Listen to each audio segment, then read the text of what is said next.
एक लक्षात घ्यायचं, ज्या व्यक्तीचा विचार आपल्याला सकाळी उठल्यापासून जी चालू होतो, त्या व्यक्तीच्या आठवणी, समजा त्याचं बोलणं अथवा काही काही आठवतं. अगर सारखं सारखं तिच्याकडे मन खेचल्या जातं, म्हणजे आपण झोपेपर्यंत कितीतरी वेळा ती व्यक्ती आपल्याला आठवते. आपण कितीही टाळायचा प्रयत्न केला तरी, कितीही टाळायचा, खूप कामात असेल तेवढ्यापुरतं विसराळी. पण ज्या वेळेस आपण एकांतमध्ये एकटे असू, एकटं काम करत असू, एकट्या ह्याच्यात, तर त्या व्यक्तीचा जर तुम्हाला विचार सतत येत असाल ना, सारखे सारखे जर आठवत असेल ना, तर समजायचं की हे सत्य प्रेम आहे, हृदयापासून प्रेम आहे, वर उपचारी नाही.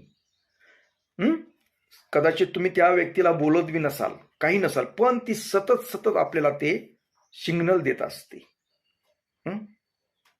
म्हणजे ती सुद्धा व्यक्ती तुमची आठवण काढत असते. तिला पण तीच परिस्थिती जाणवते. तुम्हाला जे होतं ते तिला पण तेच होतं. मग हे असतं प्रेम.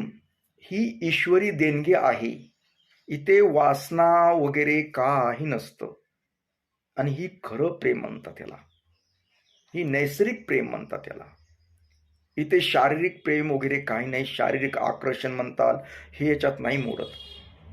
ज्याच्यासाठी आपला जीव तळमळतो, ज्या व्यक्तीसाठी आपल्याला एक दोन शब्द तरी त्याच्या ऐकावेशी वाटतात, बोलावंसं वाटतं, त्याच्या मेसेजची वाट बघावीशी वाटते, सतत सारखी आठवण येते, हे ईश्वरी देणगीतलं प्रेम म्हणतात त्याला.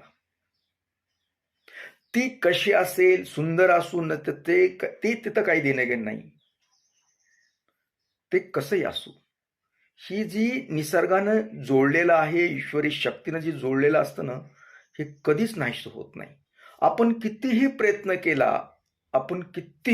केला, खूप राग आणला त्या व्यक्तीबद्दल, काय त्या तिचे उणे दुने काढले, आपण त्याच्या स्वभावाबद्दल काही गोष्टी तिरस्काराच्या निर्माण झाल्या, पण आपलं मन, वरलं मन करतं तसं, वरलं मन राग आणण्याचा प्रयत्न कर, पण आतलं मन ते सत्य असतं. आतलं मन कधीच बदलत नाही. जे आतल्या मनाला त्याचे विचार पटलेलेत ना, ती योग्य ना, ती कधीच सोडत नाही. आणि ती आतलं मनच ही खरं